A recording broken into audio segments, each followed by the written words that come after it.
Diana Collins clutched her worn leather purse as she sat in the corner booth of Bellini's, an upscale Italian restaurant she could never afford on her kindergarten teacher's salary. The babysitter was costing her an extra hour's wages for every 30 minutes she stayed at this blind date, a date she was already regretting. Her friend Melissa had insisted that meeting someone new would be good for her after 3 years of raising her daughter Zoe alone. "Just one night for yourself," Melissa had pleaded. Now, as Diana checked her watch for the 3rd time, she wondered if her mystery date had taken one look at her through the window and decided to leave. She couldn't blame him if he had. Her simple navy dress had been purchased at a thrift store, and though she'd spent an hour trying to style her unruly auburn hair, the humid April evening had already caused it to frizz around her face. The waiter approached again, his expression a mixture of pity and impatience. "Would you like to order now, Mom? Or perhaps another glass of water?" "Just 5 more minutes, please," Diana said, embarrassment heating her cheeks. She couldn't afford to order anything more than a side salad, which would make her look even more pathetic. Just as she was reaching for her purse to leave, the restaurant's atmosphere shifted. Several staff members suddenly appeared, their postures straightening as a tall man in an impeccably tailored suit walked in. He moved with the easy confidence of someone who commanded every room he entered.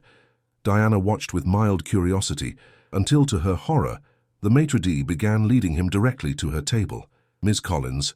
The man's deep voice carried a hint of apology as he extended his hand. "Ryan Bennett. I apologize for my tardiness. Emergency board meeting ran over." "I hope you haven't been waiting long." Diana's mouth went dry. Ryan Bennett. Even she recognized that name. Bennett Enterprises was one of the largest real estate development companies on the East Coast, and Ryan Bennett was its notoriously private CEO. This had to be some kind of mistake or cruel joke. "There must be some confusion," Diana began, her voice barely above a whisper. "I was supposed to meet a friend of Melissa Parker's, a high school math teacher named Ryan." A smile tugged at the corner of his mouth. "That would be me, though I haven't taught high school in almost 12 years. Melissa is my cousin, and she can be creative with the details sometimes." Diana's mind raced. Why would Melissa set her up with someone so completely out of her league? The disparity between them was laughable. He probably spent more on his watch than she made in 3 months. "I should go," Diana said, reaching again for her purse. "This is clearly not going to work." "Please," Ryan said, sliding into the booth across from her. "At least let me buy you dinner after making you wait. No expectations, just food and conversation." Something in his eyes, a genuine warmth that contradicted his powerful appearance, made Diana pause. She thought of her daughter at home with the babysitter, and how she'd promised her a fun story about grown-up dinner. One meal, she decided. She could give this bizarre situation 1 meal. "All right," she conceded, "but I need to be home by 9 for my daughter." If her mention of a child surprised him, Ryan didn't show it. Instead, he smiled, a real smile that transformed his serious face. "Perfect. That gives us just under 2 hours to get acquainted." What followed was the most disarming dinner of Diana's life. Despite his wealth and status, Ryan spoke to her with a refreshing directness.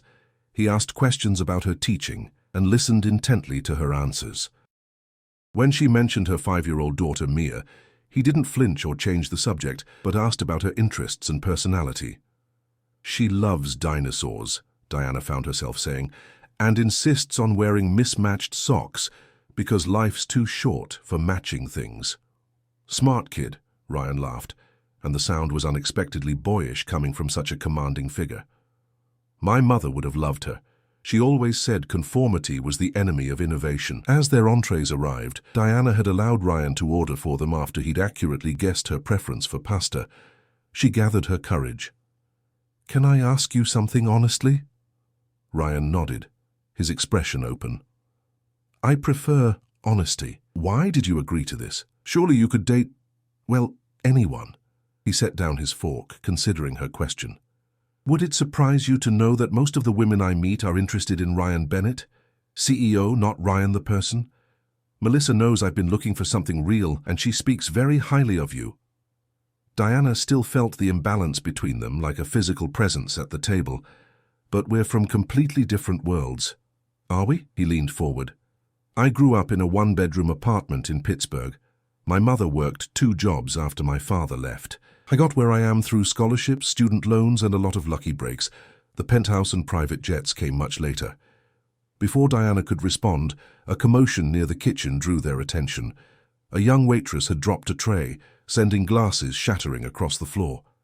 The manager appeared immediately, his face rigid with anger, as he berated the girl whose eyes were filling with tears. Diana watched Ryan's expression darken. Without a word, he stood and walked over to the scene. She couldn't hear what he said to the manager, but his posture conveyed authority without aggression. Within moments, he had helped the waitress pick up the larger pieces of glass, spoken quietly to the manager, who now looked apologetic and returned to their table. "Sorry about that," he said casually, as though intervening in restaurant drama was part of his normal dinner routine. "What did you say to him?" Diana asked, impressed despite herself. "Just that everyone makes mistakes, and how he handles his staff's errors says more about his leadership than their service." Ryan shrugged. "Plus, I mentioned that I'm considering buying this building, which might have helped my persuasiveness." Diana laughed genuinely this time. "Is that true? About buying the building?" "I've been looking at this block for a mixed-use development, so potentially." He smiled. "But I wouldn't have mentioned it if he hadn't been such an ass to that poor girl." As their desserts arrived, tiramisu that made Diana close her eyes in pleasure, Ryan's phone buzzed. He glanced at it and frowned. "Everything okay?" she asked. "Just work. One of our projects in Boston is having permit issues." He pocketed the phone without answering. "It can wait until morning." Diana checked her watch and realized with a start that it was already 8:40. "I should get going soon." "The babysitter?" "Of course." Ryan nodded, signaling for the check.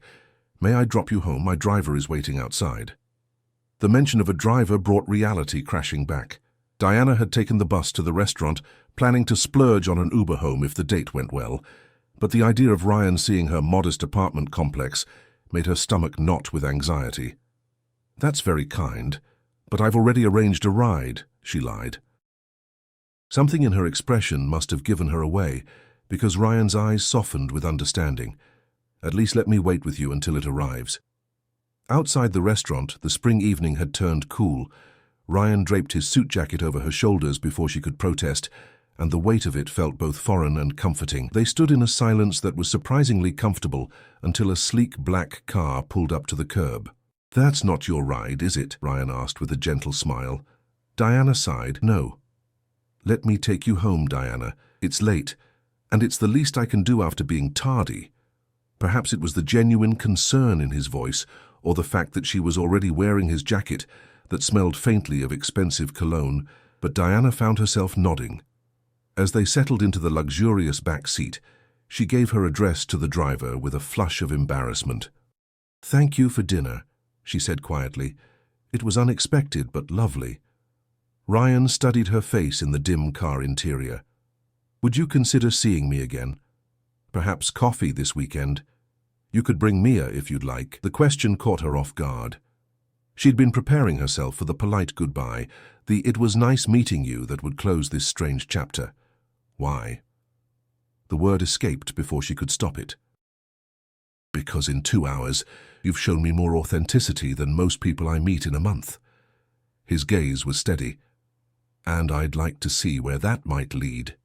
Diana looked at this man who existed in a world so different from her own, yet somehow saw her, really saw her. As the car approached her apartment complex, she made a decision that would change everything that followed. "Coffee sounds nice," she said, "but fair warning, Mia will interrogate you about dinosaurs and make you drink imaginary tea." Ryan's laugh filled the car. "I'll brush up on my paleontology and tea party etiquette." As the car stopped in front of her building, neither of them realized that this night was just the beginning of a story far more complicated than either could imagine. 3 weeks after their first date, Diana found herself sitting on a park bench watching Ryan push Mia on the swings. Her daughter's delighted squeals filled the air as he sent her soaring higher than Diana typically allowed. It was their 4th meeting. Coffee had led to a children's museum visit, which led to today's park outing, and Diana still couldn't quite believe this was happening. "Higher, Mr. Ryan, higher!" Mia demanded, her dark curls flying around her face. "What do you think, Mom? Is this high enough?" Ryan called over, his tie discarded and shirt sleeves rolled up, despite having come directly from a business meeting. Diana smiled but shook her head. "That's the limit. unless you're planning to catch her when she jumps off. The easy way Ryan had connected with Mia surprised Diana more than anything.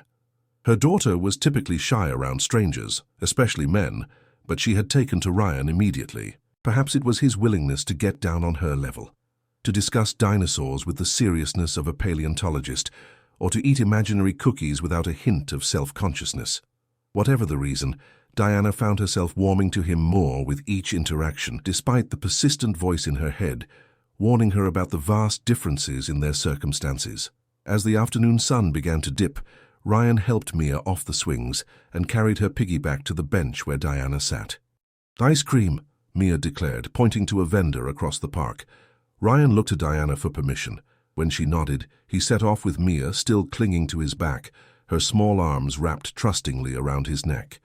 Diana watched them go, a complicated tangle of emotions rising in her chest.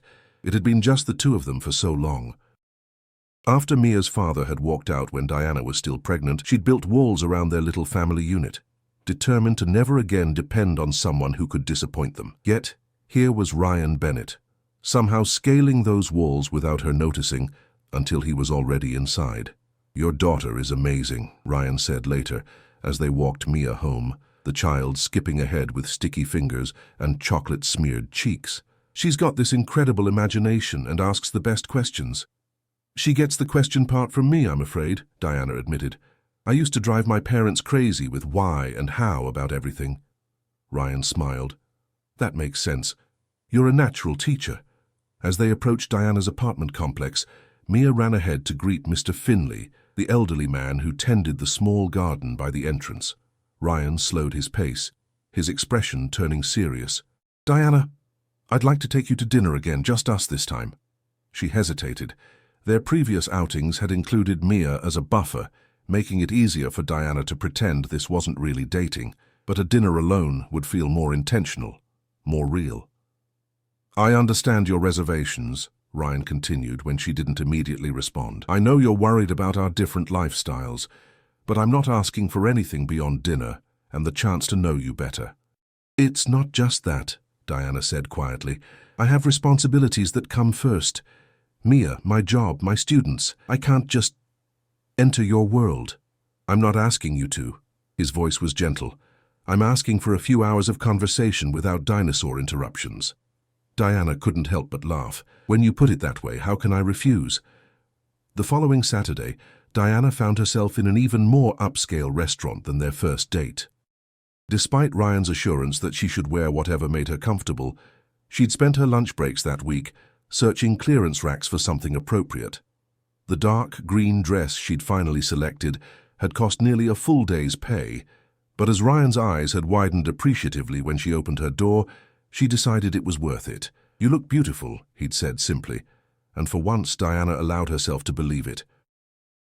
At the restaurant, the staff greeted Ryan by name, leading them to a private corner table with a stunning view of the city lights. Diana tried to ignore the curious glances from other diners, focusing instead on Ryan's steady presence across from her.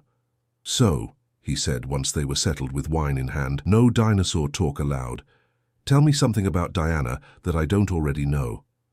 She considered for a moment. "I used to want to be a pianist. I played all through high school, even had a scholarship offer to a music program." "What happened?" "Life," she shrugged. "My mum got sick my senior year. I stayed local for college to help care for her, switched to education since it was more practical. After she passed, I was already on that path." "Do you still play?" Diana shook her head. "Haven't touched a piano in years. Our apartment barely has room for Mia's toys, let alone a piano." "That's a shame," Ryan said, and something in his expression made Diana think he genuinely meant it. "Do you miss it?" "Sometimes," she admitted, "when I hear certain pieces, but I love teaching. Watching a child understand something for the first time, that moment when their eyes light up with comprehension, there's nothing quite like it." Ryan nodded. "I can see that in how you are with Mia. You have infinite patience." "Not infinite," Diana laughed. "Just well practiced."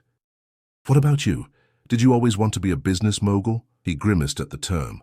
"Hardly. I wanted to be an architect initially. I still design occasionally, but mostly I approve other people's designs now."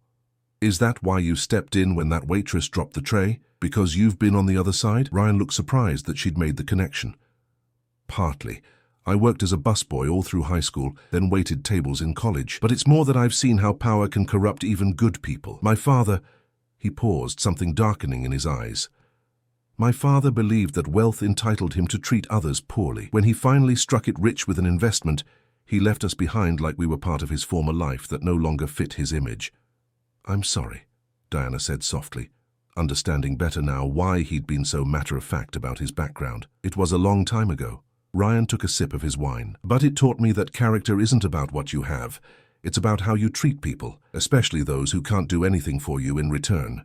Their conversation flowed easily through dinner, moving from childhood memories to favorite books to travel dreams.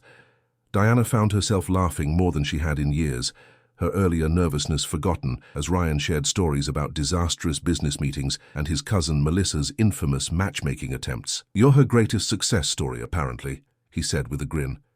She texted me after our first date demanding details. What did you tell her? Diana asked, curious despite herself.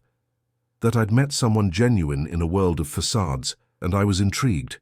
His eyes held hers, and Diana felt warmth spreading through her chest that had nothing to do with the wine. As dessert arrived, Ryan's phone buzzed again. He checked it briefly, his expression shifting to one of concern. Everything okay? Diana asked, echoing their first date. Not exactly. He hesitated. Remember that Boston project I mentioned? The situation has escalated. I hate to cut our evening short, but I need to make some calls. Of course, Diana said quickly, ignoring the flicker of disappointment. This was his reality, emergencies and interruptions. I understand. Ryan signaled for the check, his distraction evident as he quickly signed the bill. Outside, he apologized again as his driver pulled up. I was hoping we'd have more time, he said, his hand warm on the small of her back. It's fine, really, Diana assured him, though she couldn't help wondering if this was a glimpse of what dating someone like Ryan would truly mean, always coming second to business crises. As they drove toward her apartment, Ryan made a quick call, his voice taking on an authoritative edge Diana hadn't heard before.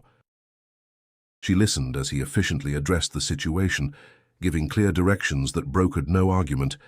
It was like watching a different person emerge, the CEO who commanded a boardroom rather than the man who pushed her daughter on swings. When they arrived at her building, Ryan ended his call and turned to her with an apologetic smile. I'm sorry about this.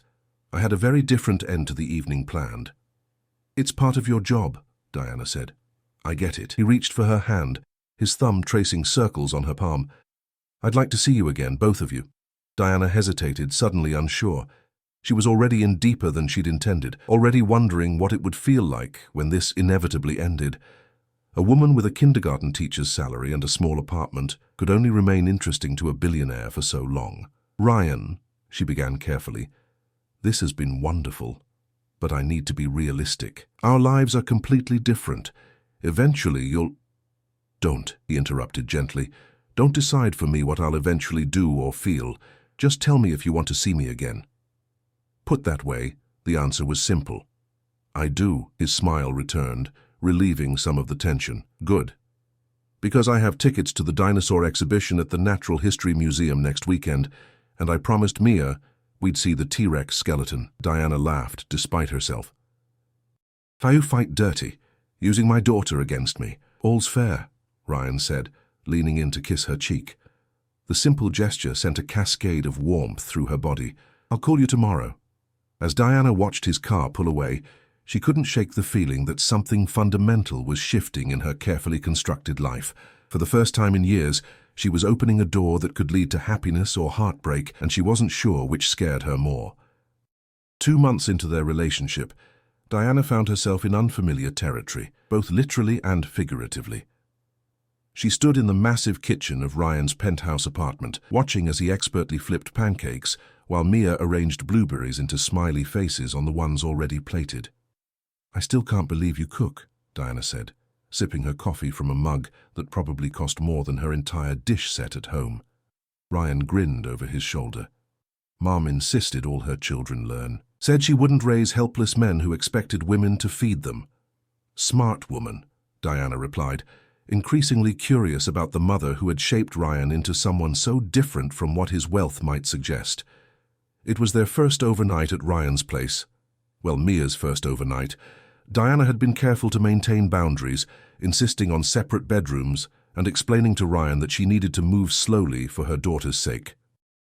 He had respected her wishes without question, setting up a guest room for Diana and transforming his home office into a magical space for Mia, complete with dinosaur bedding and a nightlight that projected stars onto the ceiling. "Mr. Ryan, can we go swimming after breakfast?" Mia asked, her face sticky with syrup.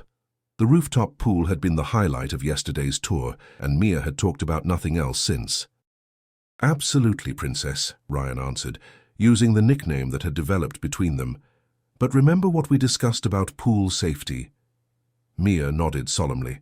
"No running, no going near the water without a grown-up, and always wear my floaties." Diana watched their interaction with a mixture of joy and trepidation. Over the past weeks, Ryan had become increasingly integrated into their lives, attending Mia's kindergarten graduation, helping with weekend errands, even sitting through animated movies on their small couch with Mia nestled between them. The ease with which he'd adapted to their modest routine still amazed her, though he occasionally surprised them with experiences they could never afford. Front-row seats at a children's theatre production, a helicopter ride over the city, dinner at restaurants where the staff greeted Ryan like family. Yet for all his efforts to bridge their worlds, moments like this morning, standing in his penthouse with its floor-to-ceiling windows overlooking the city, sharply highlighted the disparity between them. Diana earned in a year what Ryan probably made in a day. While he never flaunted his wealth, it existed as an unspoken presence in their relationship. After breakfast, as promised, they headed to the rooftop pool. Diana sat on a lounger watching Ryan teach Mia to float on her back, his strong hands supporting her tiny body as she giggled nervously. The trust between them touched something deep in Diana's heart. Despite her reservations, she couldn't deny that Ryan had become important to both of them. "Look, Mommy, I'm a starfish," Mia called, spreading her arms and legs wide as Ryan slowly removed his supporting hands, letting her float independently for a few seconds before catching her again.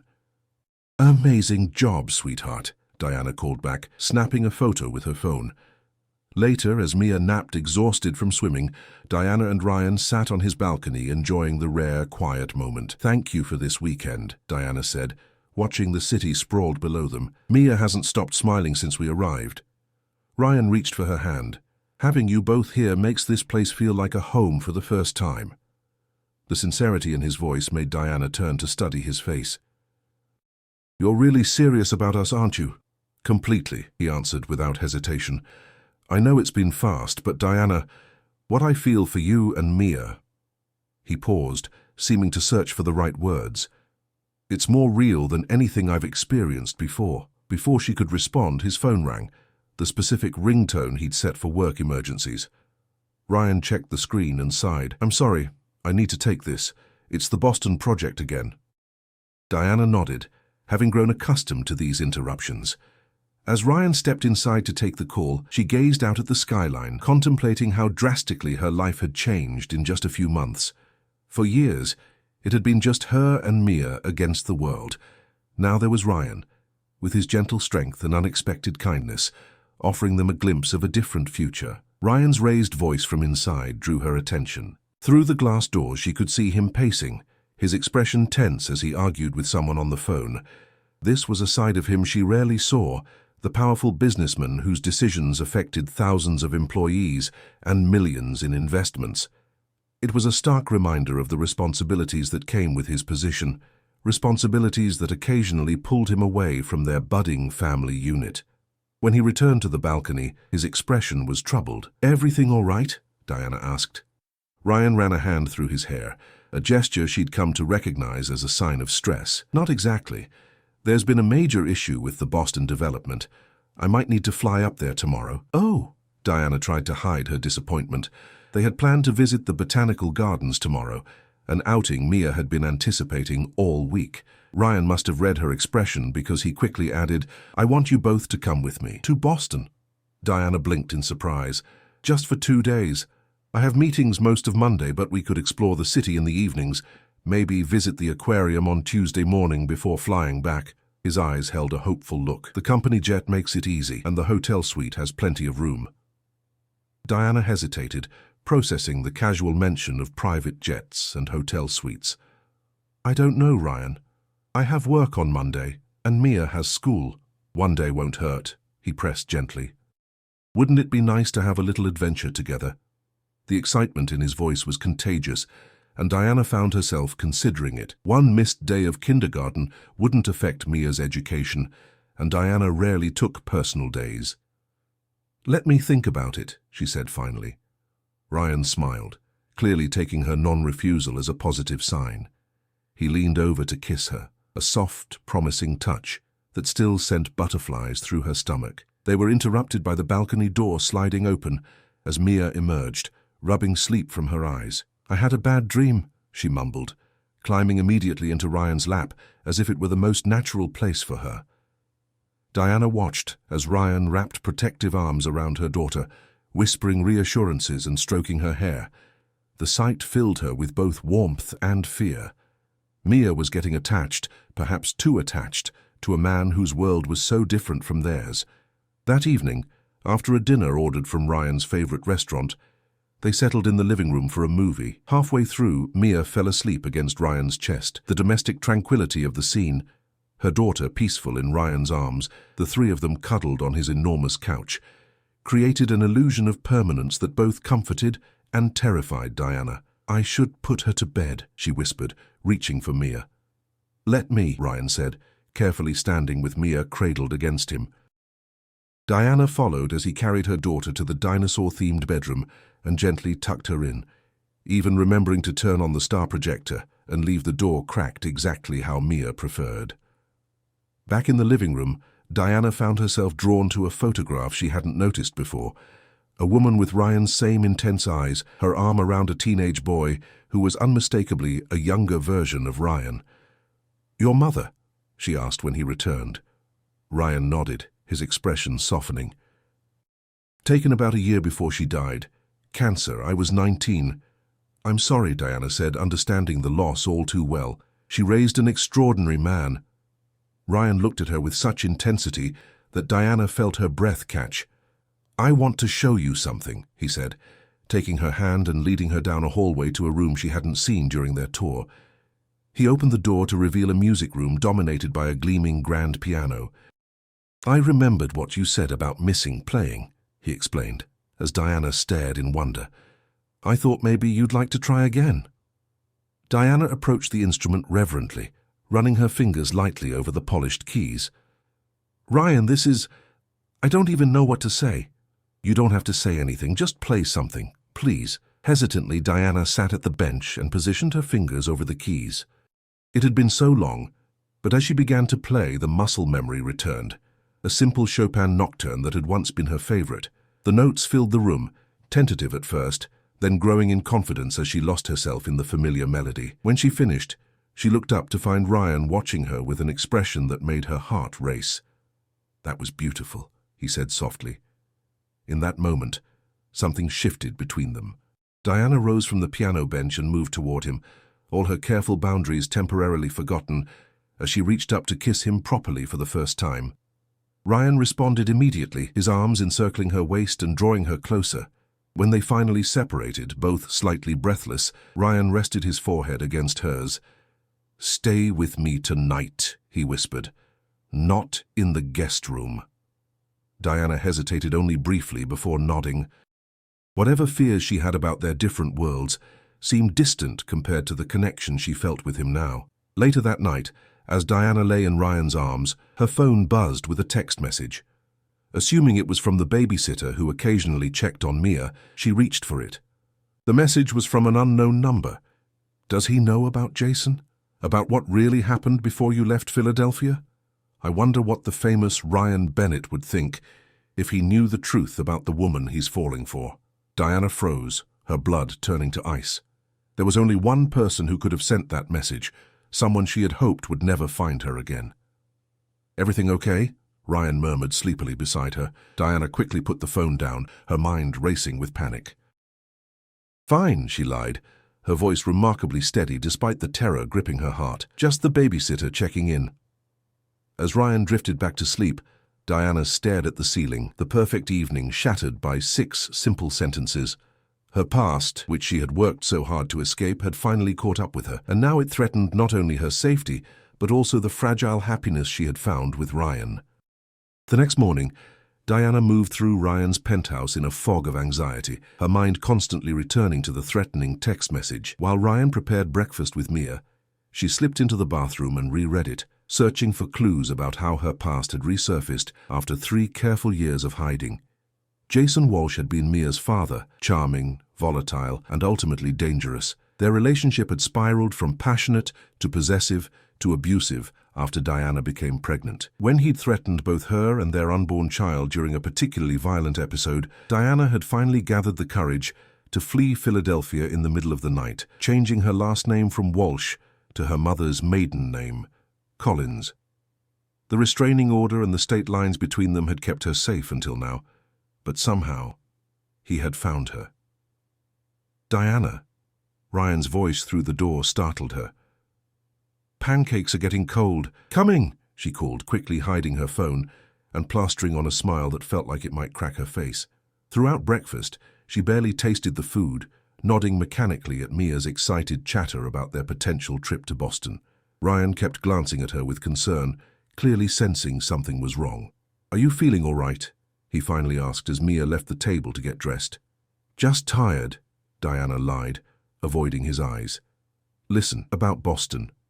I think we should stay home. I have some lesson planning to do, and Mia really shouldn't miss school. Disappointment flickered across Ryan's face, but he nodded. Of course, whatever you're comfortable with.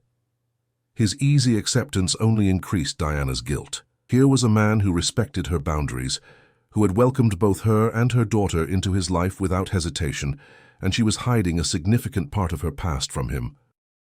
By early afternoon, Diana had manufactured an excuse about a colleague needing lesson plan help, and Ryan had driven them home with a promise to call later. The moment they entered their apartment, Diana checked all the windows and doors, drawing the curtains tightly closed. "Mummy, why are we playing hide-and-seek?" Mia asked, misinterpreting her mother's actions. Diana forced a smile. "Not hide-and-seek, sweetie. Just keeping the apartment cool." That night, after putting Mia to bed, Diana sat in her small living room and considered her options. She could run again, find another city, another name, restart their lives from scratch, but the thought of leaving Ryan created a physical ache in her chest. Or she could stay and face Jason, but that meant risking not only her safety, but also Ryan's reputation if her past became public. The third option terrified her most of all. Tell Ryan the truth and hope he would understand. But how could she explain that she'd been lying to him from the start, that the woman he thought he knew was built on carefully constructed half-truths? Her phone buzzed with another message from the unknown number. "TikTok, Diana." Or should I say, Diana Walsh. "Either you meet me tomorrow to discuss terms, or I go to your billionaire boyfriend with everything. Central Park, noon, by the boat pond. Come alone." Diana's hands shook as she deleted the message. She wouldn't put it past Jason to make good on his threat. He had always been vindictive, especially when he felt wronged. And she had certainly wronged him in his eyes, taking away his daughter and disappearing. After a sleepless night, Diana called in sick to work and arranged for Mia to spend the day with Melissa, ignoring her friend's curious questions about the emergency request. Then, with dread weighing her steps, she made her way to Central Park. She spotted him immediately. Jason hadn't changed much in 5 years. Still handsome in a sharp, predatory way, he sat on a bench watching the model boats drift across the pond. Diana's stomach clenched at the sight of him, memories of terrified nights and bruised arms flooding back. "You look good, Di," he said as she approached, using the nickname she had once loved and later learned to fear. Billionaires must pay better than kindergarten teaching. "What do you want, Jason?" Diana asked, remaining standing to maintain some semblance of control. His smile was all teeth. "Just to reconnect with my family. I've changed, you know. Been through anger management, therapy, the works. I want to meet my daughter." "That's not happening," Diana said firmly, though her heart hammered in her chest. Jason's smile faltered. "I have rights." I'm her father. You have no rights, not after what you did. It would be your word against mine, he countered. And I have friends who would swear I was the model boyfriend, that you were unstable, prone to making things up. Imagine how that would look to your fancy new man. What do you really want? Diana demanded, cutting through his pretense. Jason leaned back, dropping the act. Money. Your boyfriend has plenty, and I want some. Consider it back child support if it makes you feel better. And if I refuse? Then I go public with everything. Your real name, the lies you've told, some embellished stories about your mental state. He shrugged. How do you think the business press would react to Ryan Bennett dating a woman with a fake identity? Think his shareholders would appreciate the scandal? Diana felt cold despite the warm June day. I need time to think. You have until tomorrow, Jason replied, standing to leave. 100,000, and I disappear forever. Small price for your happily ever after. Diana watched him walk away, her mind racing. She had some savings, but nowhere near what he was demanding. And going to Ryan would mean confessing everything, a prospect that terrified her almost as much as Jason's threats. When her phone rang an hour later and Ryan's name appeared on the screen, Diana nearly didn't answer, but avoiding him would only delay the inevitable. Hey, she said, trying to keep her voice steady. Diana, is everything all right? Ryan's concern was palpable. Melissa mentioned you asked her to watch Mia for an emergency. Diana began, then stopped, the lies sticking in her throat. Actually, no. Everything's not all right. Can we talk in person? I'll be at your place in 20 minutes. True to his word, Ryan arrived quickly, his expression grave as Diana let him in. She had spent the intervening time steeling herself for what needed to be done, knowing there was only one path forward, however painful. What's going on? Ryan asked, taking her hands in his. You've been distant since yesterday. Whatever it is, we can figure it out together. Diana gently pulled away, needing distance for what came next. I haven't been completely honest with you, Ryan. She told him everything. Her real name, her relationship with Jason, the abuse, her escape with an unborn Mia, and finally the blackmail attempt. Throughout her confession, Ryan's expression remained unreadable, though his eyes never left her face.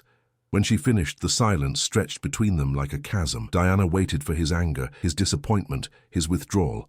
What she didn't expect was his first question.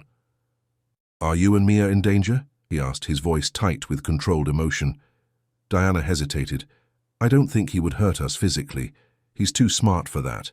But emotionally, financially, he could make our lives very difficult. Ryan stood and paced the small living room, his tall frame making the space seem even more confined. Why didn't you tell me sooner? The hurt in his voice cut deeper than anger would have. I was afraid, Diana admitted quietly. Afraid you wouldn't understand, afraid it would change how you saw me. And then as time passed, it seemed harder to bring up. Ryan stopped pacing and knelt in front of her chair, taking her hands again. Diana, nothing about what you've told me changes how I feel about you. If anything, knowing what you've overcome makes me admire you more. Tears Diana had been holding back finally spilled over. But the scandal, your company. Let me worry about that, Ryan said firmly. What matters is keeping you and Mia safe. He wants money, Diana confessed. $100,000 to disappear. Ryan's jaw tightened. And you believe he'd keep his word? No, Diana shook her head. He'd just come back for more eventually. Then we handle this differently. Ryan pulled out his phone and made a call. Jack, I need a background check on a Jason Walsh from Philadelphia. Everything. Criminal record, financial situation, current employment, associates. Yes, it's urgent. After ending the call, Ryan explained, Jack heads my security team, former FBI agent. If there's anything in Jason's past or present we can use as leverage, he'll find it. The swift, decisive way Ryan took control of the situation both relieved and alarmed Diana. What are you planning? First, we document everything, the texts, your history, the blackmail attempt. Then we meet with my attorney to discuss restraining order options across state lines. His expression softened as he added, and tomorrow I'd like you and Mia to move in with me temporarily, where my security team can ensure you're safe. Ryan, I can't ask you to. You're not asking. I'm offering. He cradled her face in his hands. Diana, I love you, both of you. I was planning to tell you this weekend over a much more romantic dinner, but it seems more important to say it now. I love you, and nothing in your past changes that. The words she had both longed for and feared washed over her. "I love you too," she whispered, "but this is a lot to take on." "That's what you do when you love someone," Ryan said simply. "You stand beside them, especially in the difficult moments." 2 days later, Diana sat in Ryan's attorney's office listening as the imposing woman explained their options. Jack's background check had revealed that Jason was currently on probation for assault in a bar fight. A violation of the terms would send him back to jail. Additionally, he had outstanding gambling debts that explained his sudden need for cash. "We have enough to go to the police with the blackmail attempt," the attorney explained. "Combined with the previous restraining order and his current probation status, he's looking at serious consequences." "I don't want Mia's name dragged into this," Diana insisted. Ryan squeezed her hand. "She won't be. We'll handle this privately first." That afternoon, Jason received a visit from Jack and another member of Ryan's security team. Diana wasn't privy to the conversation, but Ryan assured her that only legal means of persuasion were used. The evidence of blackmail, combined with the threat of probation violation charges and a very public lawsuit from one of the country's most powerful businessmen, proved convincing. By evening, Jason had signed a legally binding agreement relinquishing any claim to contact Diana or Mia, in exchange for the blackmail evidence remaining private. He left the city the same night. "Is it really over?" Diana asked, as she and Ryan stood on his balcony that night, the city lights twinkling below them like earthbound stars. "Yes," Ryan assured her, wrapping his arms around her from behind. "Jack will monitor him to ensure he stays away, but I don't think he'll risk crossing us again." Diana leaned back against Ryan's chest, allowing herself to truly relax for the first time in days. "Thank you. For everything." "No more secrets between us?" Ryan asked gently. "No more secrets," Diana promised, turning in his arms to face him. "Though there's one more thing I should probably tell you." Ryan raised an eyebrow questioningly. "Mia asked me this morning if you were going to be her new daddy," Diana said, watching his reaction carefully. "I told her we'd talk about it as a family." The smile that spread across Ryan's face was answer enough, but his words confirmed it. "Nothing would make me happier." 6 months later, Diana stood in the back of a small chapel, her hands smoothing the simple white dress she had chosen for the occasion. Through the doors, she could see Ryan waiting at the altar, handsome in his tailored suit. Beside him stood Mia, serving as their flower girl and ring-bearer combined, practically bouncing with excitement in her emerald green dress. The past half-year had brought changes Diana could never have imagined. She had finished the school year at her kindergarten, but accepted a position as Director of Education at Ryan's new foundation, which funded arts programs in underprivileged schools. They had moved into the penthouse, though Ryan had surprised her by purchasing a weekend home in the countryside, complete with a garden for Mia to explore and a music room where Diana's playing had flourished once more. Most importantly, they had built a family, not without challenges but stronger for having weathered them together. As the music began and the doors opened fully, Diana took her first step toward her future, toward the man who had seen beyond her circumstances to her heart, and the daughter who had taught them both the true meaning of love. In Ryan's eyes as she approached, Diana saw what she had always hoped to find but never believed possible, a love that accepted all of her, past and present, exactly as she was.